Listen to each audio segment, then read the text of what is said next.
राष्ट्रपति द्रौपदी मुर्मू का 2 दिवसीय केरल दौरा। आज तिरुवनंतपुरम नौसेना दिवस कार्यक्रम 2025 में होंगे शामिल।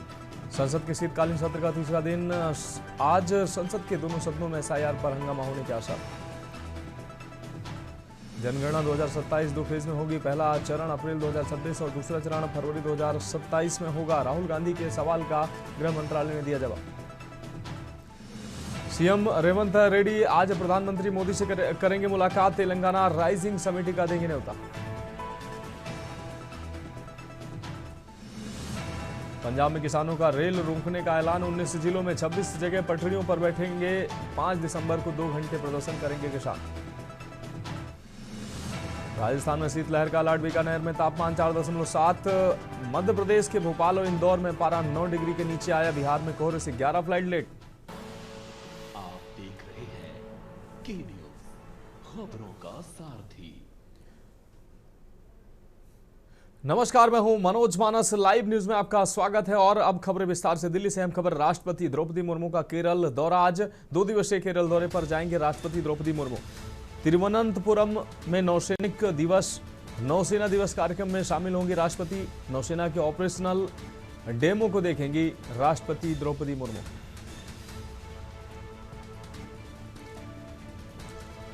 नौसेना के ऑपरेशनल डेमो को देखेंगे राष्ट्रपति Draupadi Murmu.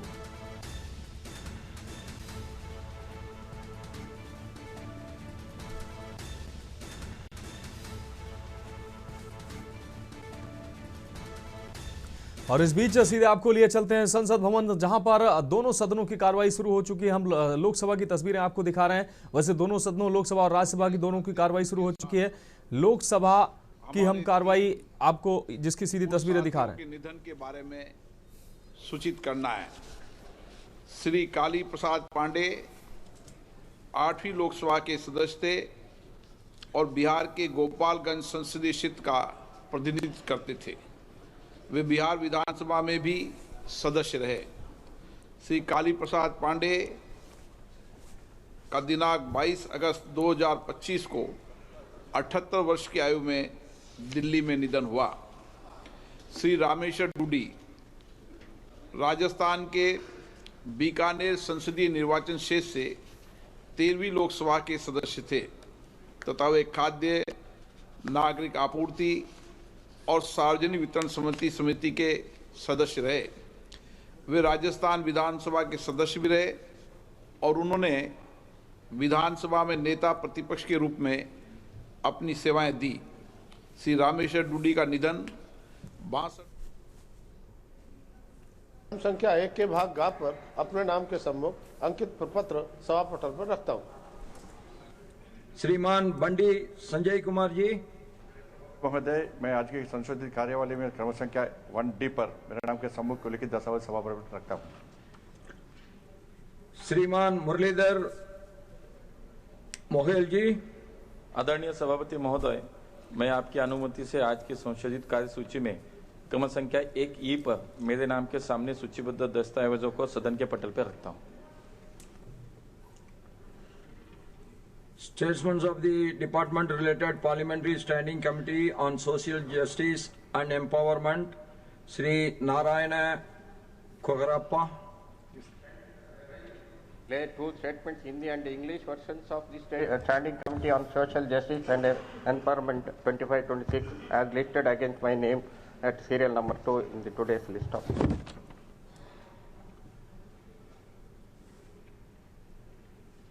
Shri Dharmendra Pradhan to move a motion for election of one member to the Council of the Indian Institute of Science, Bangalore.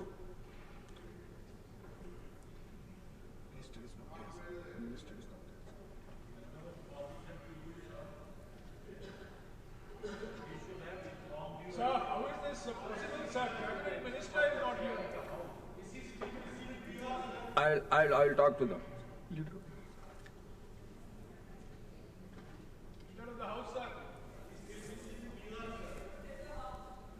Honorable members, 10 notices have been received today on 3 different subjects under Rule 267.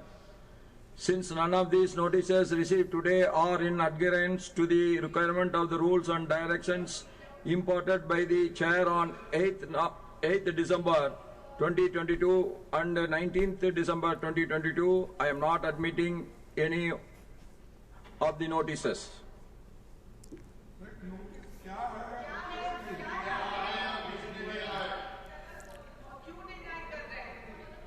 Matters raised with permission. What is the subject that is to be mentioned here? This I is have my gone kind through- request to you. I have gone through the traditions and all the notices. I have taken it up. I will put a note tomorrow.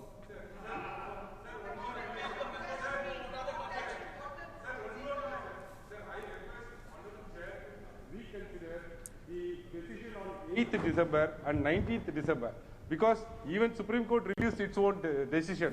I request the chair to review its decision on 8th December and 19th. Yes, definitely I will Please. reconsider it when it is Because- necessary. because When it is 267 not is one of necessary, important you tool should in leave it to the democracy. chair. I will, if it is really necessary, I will reconsider. Please. Shri Dejveer Singh. हर महीने 5 KG ration इधर rice और गेहूं हम हर महीने perfectly देने का काम मोदी जी के कालखंड में शुरू हो गया है और आगे भी बढ़ रहा है। माननीय सदस्य सप्लीमेंट्री।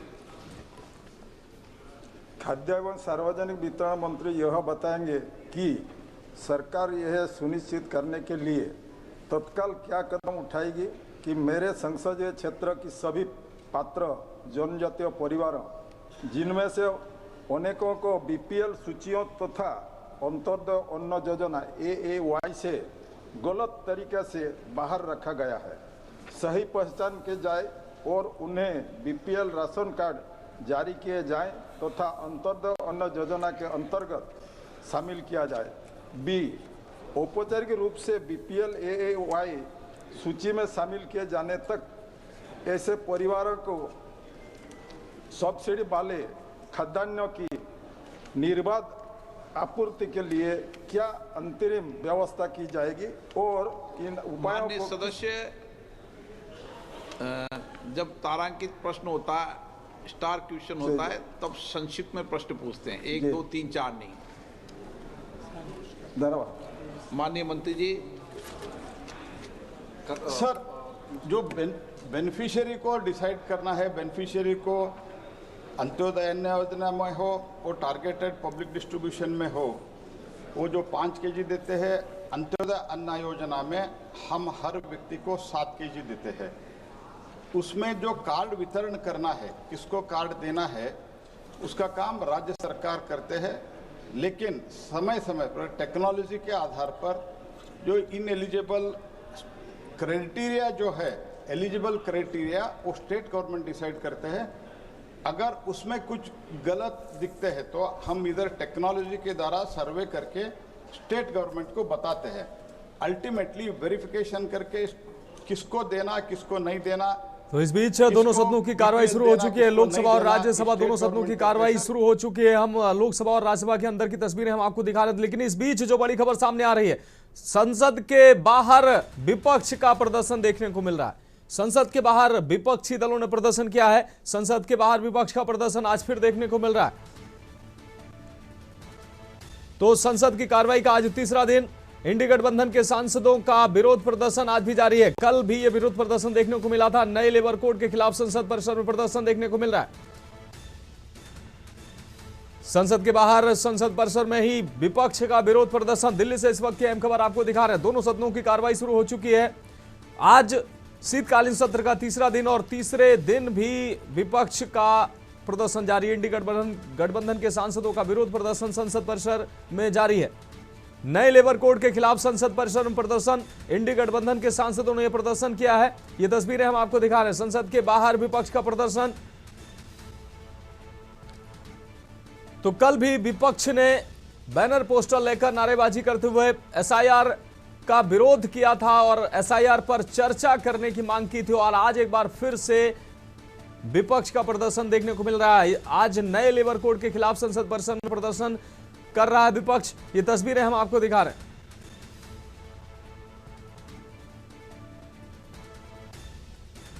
तो दिल्ली से इस वक्त की अहम खबर, संसद के बाहर विपक्ष का प्रदर्शन देखने को मिला है। संसद की कार्रवाई शुरू होते ही संसद के बाहर विपक्ष का प्रदर्शन देखने को मिला है। इंडी गठबंधन के सांसदों ने नए लेबर कोड के खिलाफ संसद परिसर में प्रदर्शन किया है। कल भी यह प्रदर्शन देखने को मिला था। एसआईआर पर चर्चा को लेकर कल यह प्रदर्शन किया गया था। चर्चा की मांग को लेकर यह प्रदर्शन था और आज फिर से इंडी गठबंधन के जो सांसद हैं वो संसद के बाहर प्रदर्शन करते नजर आ रहे हैं। तो सांसदों का विरोध प्रदर्शन, नए लेबर कोड के खिलाफ यह प्रदर्शन है।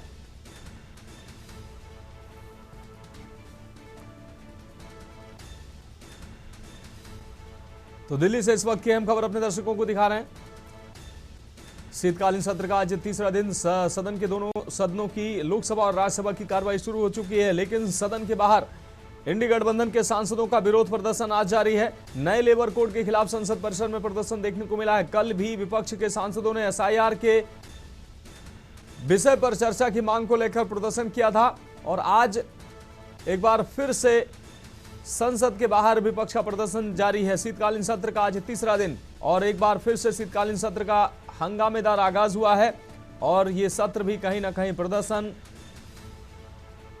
और स्थगन के बीच फंसता नजर आ रहा है। नए लेबर कोड के खिलाफ प्रदर्शन करता नजर आ रहा है विपक्ष।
अब बढ़ेंगे अगली खबर की ओर। लखनऊ से अहम खबर है। लखनऊ से इस वक्त की अहम खबर आपको दिखा रहे हैं। बांग्लादेशी रोहिंग्या घुसपैठियों पर कार्रवाई शुरू।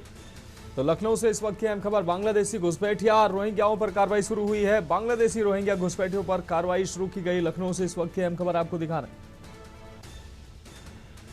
नगर निकायों में काम करने वालों की सूची सौंपी जाएगी। कमिश्नर और आईजी को यह सूची सौंपी जाएगी। कमिश्नर और आईजी को सौंपी जाएगी सूची।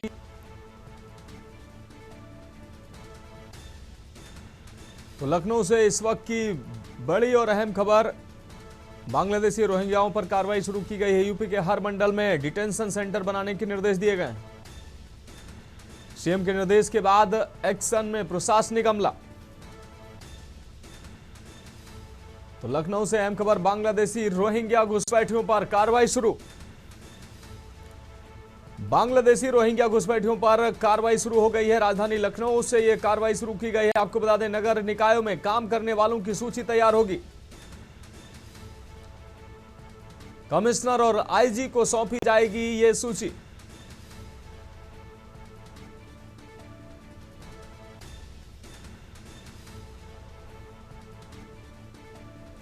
कमिश्नर और आईजी को सौंपी जाएगी यह सूची।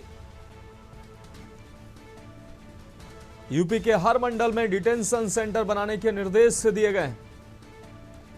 शासन स्तर पर ये निर्देश दिए गए। सीएम के निर्देश के बाद एक्शन में है प्रशासनिक अमला।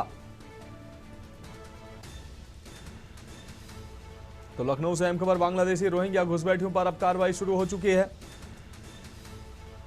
लखनऊ में नगर निकायों में कार्यरत ऐसे लोगों की सूची तैयार होगी और यह सूची कमिश्नर और आईजी को सौंपी जाएगी।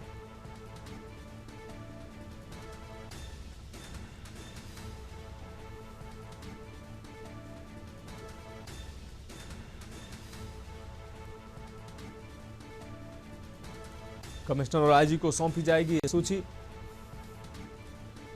यूपी के हर मंडल में डिटेंशन सेंटर बनाने के भी निर्देश दिए गए हैं और मुख्यमंत्री के निर्देश के बाद एक्शन में है प्रशासनिक अमला।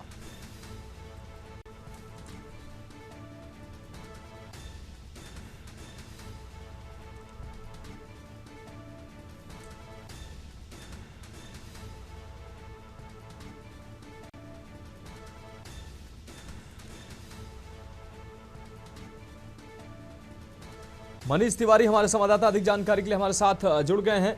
मनीष, बांग्लादेशी रोहिंग्या घुसपैठियों पर अब कार्रवाई शुरू हो चुकी है। मुख्यमंत्री के निर्देश पर डिटेंशन सेंटर बनाने की भी कार्रवाई शुरू हो चुकी है। दूसरी तरफ लखनऊ में नगर निकाय में कार्यरत ऐसे लोगों की सूची कमिश्नर और आईजी को सौंपी जाएगी, जिसके बाद अब यह कार्रवाई शुरू हो चुकी है। क्या कुछ अहम जानकारी?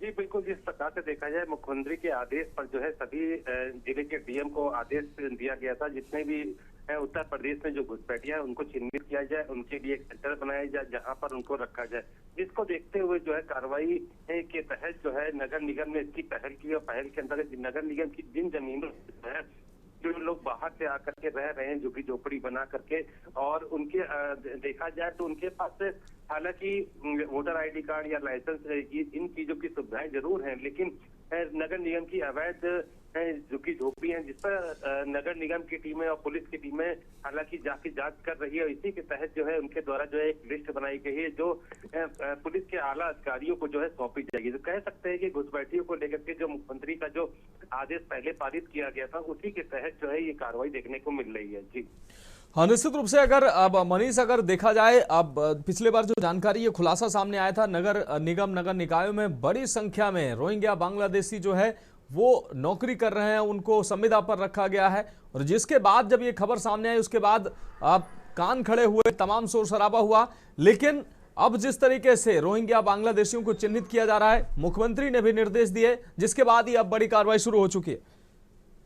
बिल्कुल, आप देख सकते हैं कि अगर नगर निगम की बात की जाए, नगर निगम में जो है जितने भी जो एजेंसियों के ठेके हैं, जो सफाई कर्मी ठेके हैं या जो वहां पर ड्राइवर जो गाड़ियां चला रहे हैं, तो ज्यादातर जो सफाई कर्मी जो ड्राइवर हैं उन सफाई कर्मी हैं। आप कॉलोनीज में देख सकते हैं कि जो भी नगर निगम के द्वारा जो है सफाई कर्मी लगाए गए, ज्यादातर जो है बंगाली भाषा वाले जो ही लोग वहां पर दिखते हैं। तो इसी का देखा जा सकता है कि ये एक सबसे बड़ा सवाल है। ज्यादातर जो लोग यहाँ पर रह रहे हैं, लेकिन उनसे जब भी उनकी जानकारी जो एजेंसी है उनकी सुविधा अनुसार जो है उनके पेपर्स उनके बना दिए गए, जो उनके पास डॉक्यूमेंट्स होने चाहिए, उनके पास वोटर आईडी कार्ड हो या आधार कार्ड हो, सभी के पास लगभग मिलता है। तो कह सकते हैं कि अब यही एक लिस्ट जो नगर निगम के द्वारा तैयार की गई जो पुलिस के आला अधिकारियों को दी जाएगी, मुख्यमंत्री के द्वारा सभी जिले के डीएम को आदेश दिए गए। इसी प्रक्रिया के सभी ने अपनी टीम गठित कर दी गई है और उसी के तहत जो है कार्रवाई देखने को मिल रही है। आपने देखा था बांग्लादेशी जो है यहाँ पर टूरिस्ट बन के आई थी और ठाकुरगंज में रह रही थी, उसको चिन्हित किया गया, उसको अरेस्ट किया गया है। हालांकि उसने यहाँ पर शादी भी कर ली और हिंदू धर्म में अपना नाम भी बदल लिया था। उसके बाद यहाँ पर उसके जो दस्तावेज भी यहीं के लोगों ने जो फर्जी तरीके से बना दिए। तो कह सकते हैं कि इस प्रकार से मामला जो है अब धीरे धीरे उजागर होने लगा है। अब ये देखना है कि उत्तर प्रदेश में कितने घुसपैठियां पाई जाते हैं। जी हाँ बिल्कुल, मनीष तिवारी, इस तमाम जानकारी के लिए आपका बहुत शुक्रिया। नगर निकायों में काम करने वालों की सूची अब तैयार होगी और ये सूची कमिश्नर और आईजी को उपलब्ध कराई जाएगी, सौंपी जाएगी। तो कहीं ना कहीं ये बड़ी कार्रवाई अब शुरू हो चुकी है। लखनऊ के नगर निगम और नगर निकायों में कार्यरत ऐसे लोगों की सूची तैयार की जाएगी और ये सूची कमिश्नर और आईजी को सौंपी जाएगी। तो उत्तर प्रदेश सरकार ने बांग्लादेशी रोहिंग्याओं पर कार्रवाई शुरू की है।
और इस बीच सीधा आपको लिए चलते हैं लखनऊ, जहां पर दिव्यांग दिवस कार्यक्रम में मुख्यमंत्री पहुंचे हुए हैं। क्या कुछ कह रहे हैं, सुना देते हैं। भी पावन जयंती है, उनकी स्मृतियों को भी नमन करते हुए मैं विनम्र श्रद्धांजलि अर्पित करता हूं।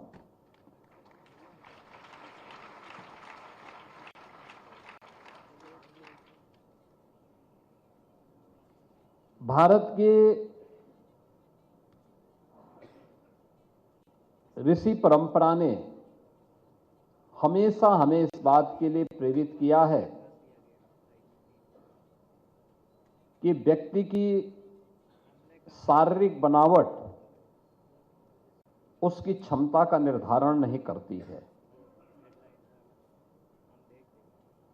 भारतीय मनीषा का यह मानना रहा है कि यद भावम तद भवति, सर्वम मनसि संस्थितम, यानी वास्तविक शक्ति मन, संकल्प और आत्मबल में है। और भारत ही नहीं, पूरी दुनिया ने उस संकल्प शक्ति को, आत्मबल को वास्तविक जीवन में, व्यवहारिक जीवन में दिव्यांग जन की सामर्थ्य से उद्घाटित होते हुए देखा है।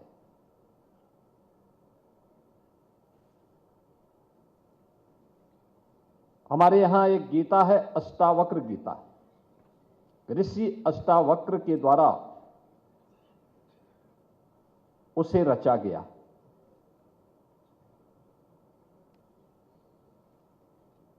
उनके बारे में अनेक धारणाएं हैं और कहते हैं कि विदेहराज जनक को भी आत्मज्ञान की प्रेरणा उन्होंने दी। आप याद करिए, मध्यकाल में संत सूरदास जी इसके उदाहरण हैं।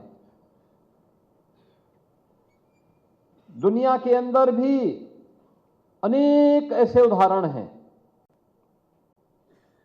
जहां पर दिव्यांग जन को थोड़ा भी संबल मिला तो उसने अपनी सामर्थ्य से, अपनी शक्ति से समाज के लिए वह सब कुछ करके दिखाया जो सामान्य जन को, जिस पर सहजा विश्वास भी नहीं होता है। और इसीलिए आज जब हम सब यहां पर उपस्थित हैं, इस अवसर पर दिव्यांग जन के कल्याण के लिए केंद्र और राज्य सरकार के द्वारा जो कार्यक्रम चलाए जा रहे हैं, यह एक प्लेटफॉर्म के रूप में आपके लिए अत्यंत उपयोगी हो सकता है। अक्सर होता क्या है, एक परिवार ये मान लेता है कि अगर उसके परिवार में जाने अनजाने में किन्हीं गलतियों के कारण कोई बच्चा दिव्यांगजन का शिकार होता है तो स्वाभाविक रूप से परिवार और समाज उसे उपेक्षित सा कर देता है। परिणाम क्या होता है कि बचपन में ध्यान न दे जाने के कारण, समाज का संबल और परिवार का संबल न मिलने के कारण वह उपेक्षा जीवन भर उसके मन को कुंठित करती है। वह लाचार स्थिति में वह बच्चा अपने आप को देखता है। जबकि अगर हम थोड़ा सा संबल दे दें तो बहुत अच्छे परिणाम आ सकते हैं। आपको उत्तर प्रदेश सरकार में ही मैं आपको बताऊं कि हमारे खेल और युवा कल्याण विभाग के जो सचिव हैं, ओलंपिक में मेडल जीते हैं वो ओलंपिक में। और पैरा ओलंपिक की जिस टीम ने देश के लिए पैरा ओलंपिक में सर्वाधिक मेडल जीते हैं, उस टीम का वे भी हिस्सा रहे हैं। आपको अगर देखना है, चित्रकूट में हमारे जो मंडलायुक्त हैं वे दृष्टिबाधित हैं, लेकिन मंडलायुक्त के रूप में वहां कार्य कर रहे हैं। एक आईएएस के रूप में वे भी काम कर रहे हैं। यानी हमारी संकल्प शक्ति और हमारा आत्मबल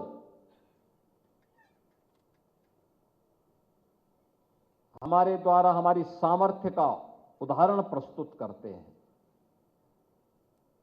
और इसलिए भारत की मनीषा ने, भारत की ऋषि परंपरा ने कभी भी शारीरिक बनावट को व्यक्ति की सामर्थ्य को आंकने का माध्यम नहीं बनाया। हर व्यक्ति ईश्वरीय कृति है और मनुष्य उस ईश्वर की सर्वश्रेष्ठ कृतियों में से एक है। अगर हम भी हर एक मनुष्य के अंदर, हर एक जीव के अंदर ईश्वर का वास मान करके उसके प्रति सद्भाव और सहानुभूति रखते हुए अपने स्तर पर थोड़ा भी उसके प्रति संबल दें, तो मेरा मानना है कि समाज के सहयोग से एक बड़ी संख्या में जो लोग अपने आप को उपेक्षित पाते हैं, उस उपेक्षित होने के भाव से हम उसे दूर करते हुए उससे भी समाज और राष्ट्र की मुख्य धारा से जोड़ करके उस दिव्यांग जन की सामर्थ्य से, उसकी प्रतिभा से समाज को लाभान्वित कर सकते हैं। जैसे अतीत में हुआ है और आज भी जिन्हें थोड़ा सा भी संबल मिला, उन्होंने अपनी सामर्थ्य से, अपनी प्रतिभा से समाज को आलोकित करने का काम किया है। यह कार्य वे भी कर सकते हैं। बहनों और भाइयों, आपने देखा होगा कि आदरणीय प्रधानमंत्री जी ने पहले दिव्यांग जन के बारे में लोगों की जो दृष्टि थी उसको बदला है। पहले विकलांग कह करके या कुछ अन्य भाषा का उपयोग करके लोग उन लोगों के प्रति एक दूसरी दृष्टि रखते थे। आदरणीय प्रधानमंत्री जी ने देशवासियों के सामने भाव रखा कि नहीं, अगर कहीं अभाव है तो ईश्वर ने उसकी प्रतिपूर्ति भी की है। हो सकता है कि शारीरिक रूप से उसका कोई अंग कमजोर होगा, लेकिन वह मानसिक रूप से परिपक्व है। आप उसे थोड़ा सा संबल दें, वो आगे बढ़ करके अपनी सामर्थ्य से, अपनी शक्ति से, अपने आत्मबल से वह समाज के लिए और राष्ट्र के लिए अत्यंत उपयोगी होने वाला है। और यह सदैव से मान्यता रही, लेकिन बीच के कालखंड में हम लोगों ने विस्मृति के कारण उसका उपयोग नहीं किया। परिणाम रहा कि एक लंबे समय तक दिव्यांगजन शासन की सुविधाओं से वंचित रहे। मुझे याद है, जैसे भी मंत्री जी बता रहे थे, 2017 के पहले उत्तर प्रदेश के अंदर 8 लाख के आसपास दिव्यांगजनों को मात्र पेंशन मिलती थी, और वह भी 300 रुपये महीना। और उसमें भी बहुत सारी जगह बाबू लोग कट भी मांगते थे। लेकिन आज उत्तर प्रदेश सरकार ने पेंशन की राशि को 8 लाख से बढ़ा के 11 लाख से अधिक दिव्यांग जनों को आज हम पेंशन की सुविधा का लाभ दे रहे हैं। राशि 300 से बढ़ा करके 1000 रुपया भी कर दिया गया है, और राशि सीधे उसके खाते में जा रही है। दिव्यांग जन के अकाउंट में पैसा जाता है, कोई कट नहीं, इसमें किसी प्रकार की कोई घूसखोरी भी नहीं है। टेक्नोलॉजी का उपयोग करके इसका बेहतर उपयोग किया जा सकता है। दिव्यांग जनों के लिए अच्छे संस्थान खड़े हों, इसके लिए अलग अलग स्थानों पर उस प्रकार के केंद्र स्थापित किए गए। दिव्यांग जनों के लिए सहायक उपकरण वितरण की कार्रवाई को आगे बढ़ाया जा सके। अब याद करिए, wheelchair, tricycle, blind stick, hear aid, ये सब मिलना पहले बहुत कठिन होता था। 2014 के बाद एलएम को, कानपुर को प्रेरित करके डीडीआरसी को और तेजी के साथ प्रभावी ढंग से आगे बढ़ाने का काम किया गया। बीच के कालखंड में उत्तर प्रदेश के अंदर जितने भी डीडीआरसी थे, ये सब बंदी के कगार की ओर जा रहे थे। और कल ही हमारी सरकार ने निर्णय लिया कि प्रदेश के जो डीडीआरसी पहले चलते थे उनको तो चलाएंगे ही, लेकिन कम से कम हर कमिश्नरी मुख्यालय पे एक अच्छा डीडीआरसी उपलब्ध हम कराएंगे, खोलेंगे, और उसके माध्यम से दिव्यांग जनों के लिए सहायक उपकरण वितरण और उनके लिए अन्य प्रकार की सुविधाएं हम वहां पे उपलब्ध करवाएंगे। आज ये शब्द दिव्यांगजन जो प्रधानमंत्री जी के द्वारा दिया गया है, यह सम्मान की एक नई भाषा, एक नए भारत की सोच का प्रदर्शन भी करता है। दिव्यांग जनों को स्वावलंबन के पथ पर अग्रसर करने की दिशा में उठाया गया एक कदम नए भारत के सामर्थ्य को प्रदर्शित करता है। नया भारत हर व्यक्ति के साथ, हर व्यक्ति के स्वावलंबन के साथ, उनके सम्मान के साथ सरकार खड़ी है। इस बात को लेकर के आज हम लोगों ने इस दिशा में एक नया प्रयास प्रारंभ किया है। आज आपने देखा होगा कि सरकारी भवन, परिवहन और सार्वजनिक स्थलों को बैरियर फ्री बनाया जा रहा है। हमने हर एक स्तर पर इस कार्य को आगे बढ़ाया कि शिक्षा व्यवस्था को सुलभ विद्यालयों में बदलने का अभियान चल रहा है। ब्रेल लिपि, साइलेंस लैंग्वेज, रैंप, छात्रवृत्ति, सहायक उपकरण, निःशुल्क परीक्षण और उनके कौशल विकास के साथ साथ रोजगार और उद्यमिता और सरकारी नौकरियों में भी उन्हें अवसर उपलब्ध हो सके, इसके लिए राज्याधीन सेवाओं में दिव्यांगजन को 4% का आरक्षण की व्यवस्था की गई है और राज्य के अधीन शिक्षण संस्थानों में दिव्यांगजनों के लिए 5% आरक्षण की व्यवस्था प्रदेश में लागू की गई है। भारत सरकार के जो विशिष्ट दिव्यांगता पहचान पत्र है, इसके पंजीकरण की कार्रवाई को आगे बढ़ाया है और इसमें 16,23,000 से अधिक कार्ड अब तक निर्गत हुए हैं, जिनमें 19,74,000 को अब तक रजिस्टर्ड भी किया गया है। दिव्यांगजनों के साथ साथ कुष्ठावस्था पेंशन की राशि को भी 2,500 से बढ़ा के 3,000 रुपया किया गया है और कृत्रिम अंग और सहायक उपकरण के लिए अनुदान राशि 10,000 से बढ़ा के 15,000, स्मार्टफोन, टैबलेट, डीजे प्लेयर जैसे आधुनिक सहायक सामग्री के लिए भी हम लोगों ने धनराशि उपलब्ध करवाया है।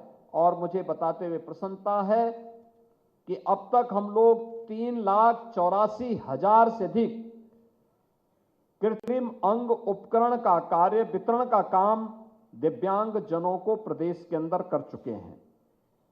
प्रदेश के अंदर शल्य चिकित्सा के अनुदान के लिए भी सर्जरी के अनुदान की राशि को 8,000 से बढ़ा के 10,000 करने, कॉन्क्लियर इम्प्लांट योजना के अंतर्गत 6 लाख रुपए का अनुदान हम राज्य सरकार की तरफ से उन परिवारों को देते हैं जहां पे बच्चे यानी जिन्हें मूक बधिर जिन्हें कहते हैं, उनको सुनाई नहीं देता इसलिए बोल नहीं पाते। कॉन्क्लियर इम्प्लांट के लिए सरकार के द्वारा 6 लाख रुपए की राशि दी जाती है। और मेरी अपील होगी, बच्चा पैदा होने के बाद से ही अगर हम उसका परीक्षण करना प्रारंभ कर देंगे और 5 वर्ष की उम्र तक अगर हम कॉन्क्लियर इम्प्लांट की कार्रवाई को संपन्न करके उसकी स्पीच थेरेपी के साथ उसे जोड़ देंगे तो बच्चा एकदम अच्छा हो सकता है। मैं भी देख रहा था जिन बच्चों को सफलतापूर्वक यह इम्प्लांट किया गया, मुझे बताते हुए प्रसन्नता है कि इस वर्ष हमने अकेले 108 ऐसे बच्चों पे कॉन्क्लियर इम्प्लांट के लिए धनराशि उपलब्ध करवाई है और अभी भी मैं बाहर उन बच्चों को सम्मानित करके आया हूं। बहुत अच्छा बोल रहे हैं, जैसे मैं बोल रहा हूं ऐसे वे भी वहां पे बोल रहे हैं। मानसिक दिव्यांगजन के लिए बरेली, मेरठ, गोरखपुर और लखनऊ में आश्रय गृह संचालित हैं। प्रत्येक की क्षमता 50 है। चित्रकूट, बांदा में नए केंद्र की प्रक्रिया जारी है और 16 जनपदों में 24 स्वैच्छिक संस्थानों के माध्यम से भी आश्रय गृहों का संचालन हो रहा है। आज के इस अवसर पर विवाह प्रोत्साहन और स्वरोजगार के लिए भी 6100 से अधिक दिव्यांग जनों को दंपति विवाह प्रोत्साहन पुरस्कार उन्हें दिया जा चुका है और स्वरोजगार हेतु धनराशि का वितरण भी।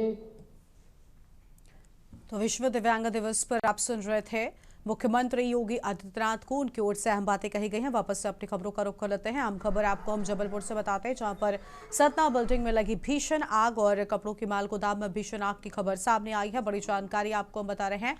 और गोदाम में लगी आग बुझाने के लिए फायर ब्रिगेड पहुंची, रेस्क्यू कर आग पर काबू पाया गया है। आग में लगभग 85% कपड़े जले, ये अहम जानकारी आपको हम बता रहे हैं। आग बुझाने के लिए फायर ब्रिगेड पहुंची है। अहम जानकारी आपको बता दें, रेस्क्यू कर आग पर काबू पाया गया है।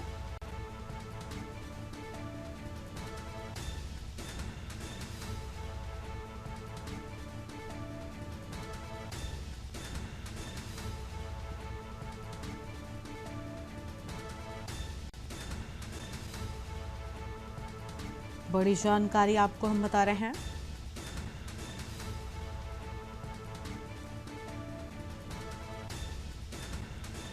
जबलपुर के सतना बिल्डिंग में भीषण आग लगने की बात सामने आई।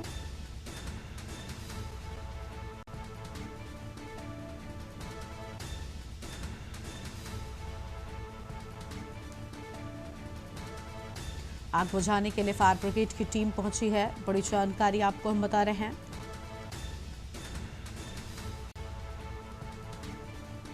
कपड़ों की माल गोदाम में लगी भीषण आग, बड़ी खबर आपको हम बता दें।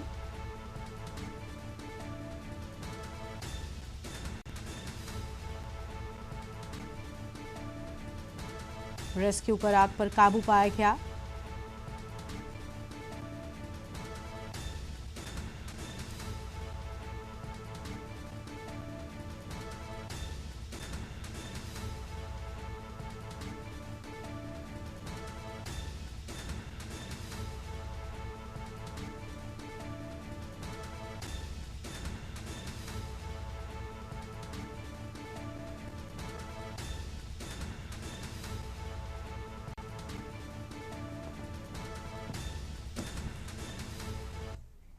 आगे बढ़ेंगे खबरों की ओर और अगली बड़ी जानकारी आपको हम जींद से बताते हैं, जहां पर CRSU के 3 प्रोफेसर सस्पेंड स्टूडेंट्स ने यौन शोषण का आरोप लगाया। बड़ी खबर आपको हम बता रहे हैं और मामले में व्हाट्सएप चैट सामने आई है।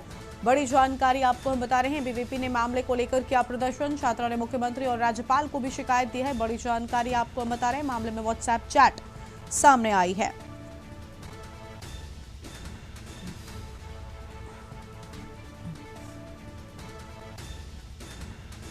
अहम जानकारी आपको हम बता रहे हैं।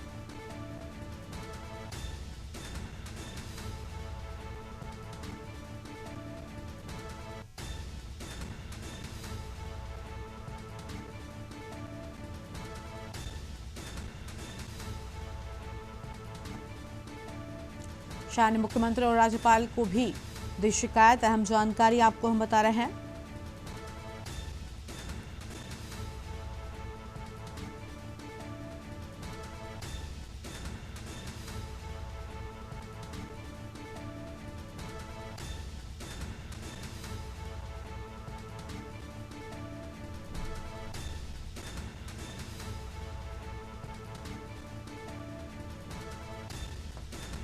स्टूडेंट ने यौन शोषण का आरोप लगाया। बड़ी जानकारी आपको हम बता रहे हैं।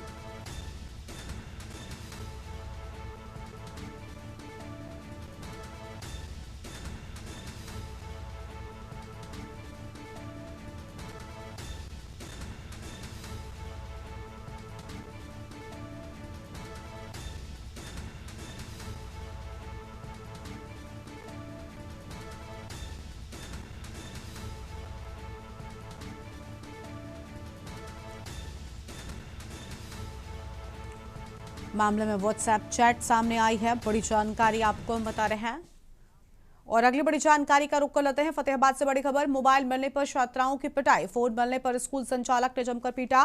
स्कूल में लड़कियों की बड़ी बेरहमी से पिटाई की बात सामने आई है और सोशल मीडिया पर पिटाई का वीडियो वायरल हुआ। महिला आयोग ने भी संज्ञान लिया है। ये बड़ी जानकारी आपको बता रहे हैं, जहां पर स्कूल में मोबाइल मिलने पर लड़कियों की पिटाई की बात सामने आई है।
आगे बढ़ते हैं खबरों की ओर और अगली बड़ी जानकारी आपको बताते हैं चंडीगढ़ से, जहां पर हरियाणा में ऑपरेशन हॉटस्पॉट डोमिनेशन जारी है और 1 दिसंबर की कार्रवाई के आंकड़े सामने आए हैं। बड़ी जानकारी आपको हम बता रहे हैं चंडीगढ़ से। बड़ी जानकारी, हरियाणा में ऑपरेशन हॉटस्पॉट डोमिनेशन जारी, 1 दिसंबर की कार्रवाई के आंकड़े सामने आए हैं। पहले ही दिन पुलिस ने की ताबड़तोड़ कार्रवाई। 84 ठिकानों पर पुलिस ने छापा मारा है। पुलिस ने एक ही दिन में 52 आरोपियों को गिरफ्तार किया है। ये बड़ी जानकारी आपको हम बता रहे हैं।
और अगली बड़ी जानकारी आपको हम दिल्ली से बताते हैं। बड़ी खबर दिल्ली से सामने आ रही है, जहां पर 2 कॉलेज को मिली बम की धमकी। दिल्ली से बड़ी जानकारी आपको हम बता रहे हैं।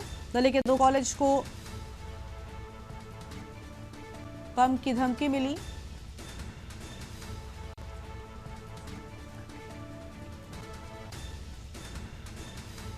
दिल्ली के 2 कॉलेज को मिली बम से उड़ाने की धमकी। बड़ी जानकारी आपको हम बता रहे हैं। 2 कॉलेज को बम से उड़ाने की धमकी मिली।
और अगली बड़ी जानकारी आपको हम चंडीगढ़ से बताते हैं, जहां पर सीएम नायब सिंह सैनी का आज का कार्यक्रम। लाडो लक्ष्मी योजना की किस्त करेंगे जारी सीएम और सुबह योजना की किस्त जारी करेंगे सीएम। बड़ी जानकारी आपको बता रहे हैं। योजना से जुड़ी नई पात्र महिलाओं को मिलेगा लाभ। सुबह हरियाणा सिविल सचिवालय में बैठक और स्टेट वाइल्ड लाइफ बोर्ड की 8वीं बैठक भी लेंगे मुख्यमंत्री। दोपहर 12 बजे सीएम मीटिंग करेंगे और 12:15 पर एमओयू साइनिंग सेरेमनी में शामिल होंगे।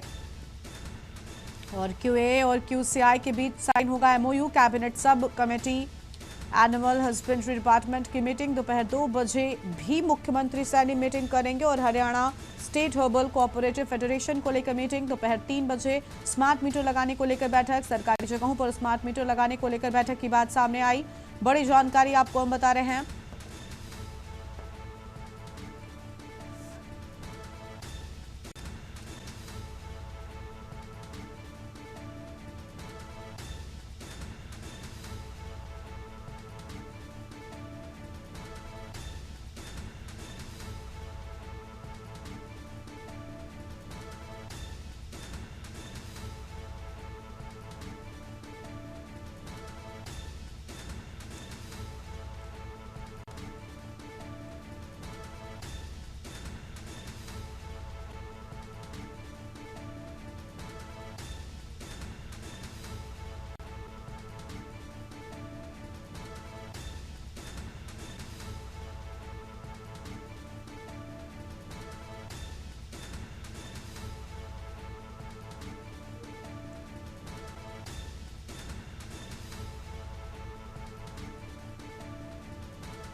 और अगली खबर मेरठ से सामने आया, जहां पर बीएलओ ने जहरीला पदार्थ खाया। काम के दबाव में बीएलओ ने खाया जहरीला पदार्थ। बड़ी जानकारी आपको हम बता रहे हैं और गंभीर हालत में अस्पताल में भर्ती कराए जाने की बात सामने आई है।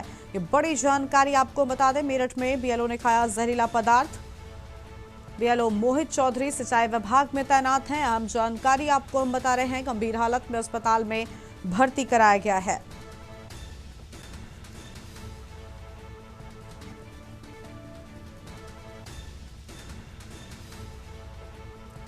एसआईआर कार्य के अत्यधिक दबाव के चलते जहरीला पदार्थ खाने की बात सामने आई है।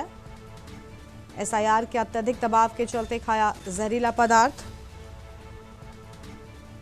अस्पताल पहुंचे नोडल चुनाव अधिकारी, एडीएम प्रशासन। परिजनों का सुपरवाइजर पर गंभीर आरोप।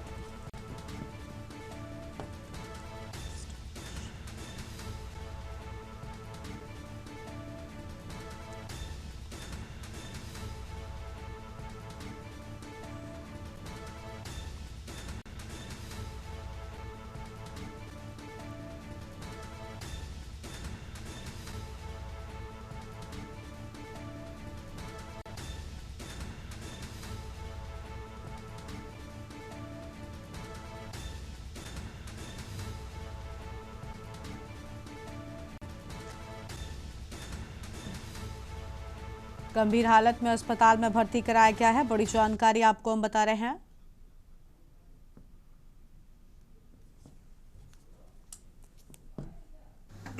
शाम को जानकारी हमारे ब्यूरो ने जारी आया है, तो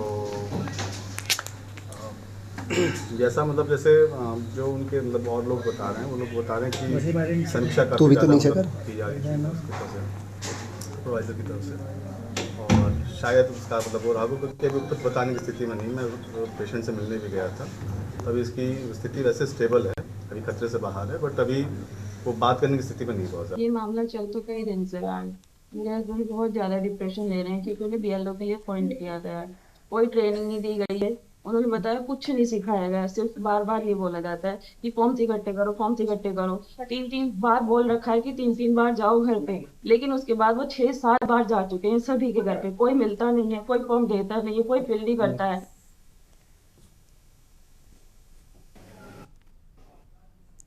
राजू शर्मा मेरठ से हमारे साथ में जुड़ चुके हैं। राजू, पूरी जानकारी क्या है आपके पास में? काम के दबाव के चलते बताया जा रहा है कि बहलों ने जहरीला पदार्थ निकला।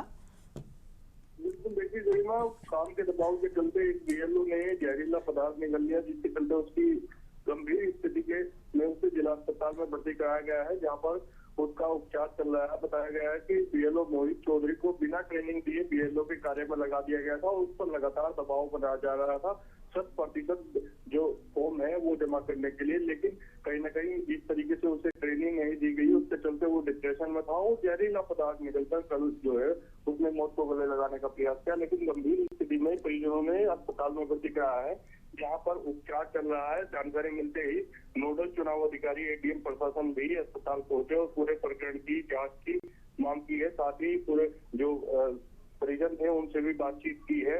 आरोप है कि सुपरवाइजर पर गंभीर आरोप लगाए गए हैं, बिना ट्रेनिंग के काम कराया जा रहा था, जिसके चलते बीएलओ ने आत्मघाती ये पूरा कदम उठाया है। बीएलओ की पत्नी ने भी अधिकारियों पर आरोप लगाए हैं। वही डीएम डॉक्टर वीके सिंह ने पूरे प्रकरण की जांच के आदेश दिए, जांच के बाद ही कार्रवाई करने की बात कही है। बहुत शुक्रिया राजू आपका हमारे साथ जुड़ने के लिए और अहम जानकारी के लिए। बड़ी खबर आपको हम बता दें, गंभीर हालत में अस्पताल में भर्ती कराए जाने की बात सामने आई है। मेरठ से बड़ी खबर, बीएलओ मोहित चौधरी सिंचाई विभाग में तैनात हैं। आगे बढ़ेंगे खबरों की ओर। हरदोई से बड़ी जानकारी, जहां पुलिस की गैर जनपदिया चोरों के साथ मुठभेड़ में 25-25 हजार के 2 इनामिया चोर गिरफ्तार किए गए। चोरों ने कई क्षेत्रों में चोरी की घटनाओं को दिया था अंजाम। चोरों के पास से नकदी, अवैध हथियार और कार बरामद की गई है। ये बड़ी खबर आपको हम बता रहे हैं। पुलिस ने सलमान व कल्लू को गिरफ्तार किया है और टडियामा कोतवाली पुलिस को मिली सफलता।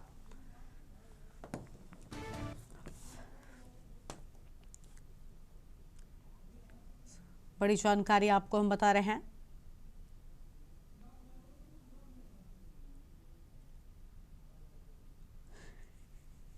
आज 2-3 दिसंबर 2025 की रात्रि में थाना टडियामा पुलिस द्वारा पशु चोरी में संलिप्त 2 अभियुक्तों को पुलिस मुठभेड़ में गिरफ्तार किया गया है। अभियुक्त कल्लू निवासी सरोरा कला, थाना कमलापुर, जनपद सीतापुर, एवं सलमान निवासी अकोहरा, थाना सिधौली, जनपद सीतापुर, थाना बेनीगंज से वांछित चल रहे हैं एवं 25-25 हजार के इनामिया भी हैं। पुलिस मुठभेड़ में दोनों अभियुक्तों के पैरों में गोली लगी है।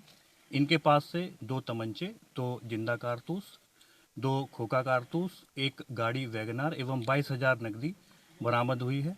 दोनों अभियुक्तों को इलाज हेतु अस्पताल भेजा गया है। अन्य वैधानिक कार्रवाई इसमें प्रचलित है।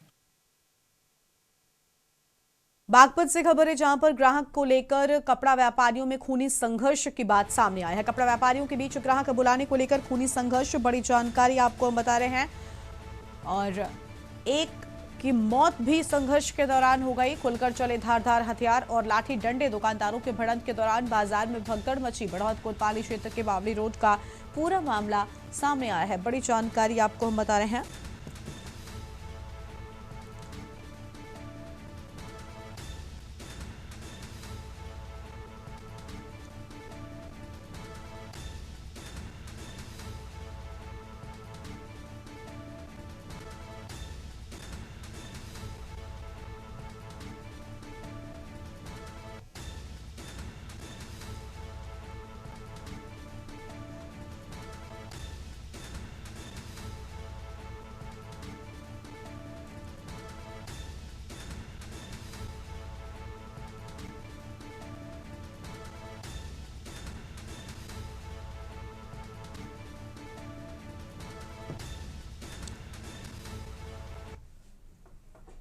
लाइव न्यूज में इतना ही। तमाम बड़ी खबरों के लिए आप देखते रहिए न्यूज इंडिया। नमस्कार।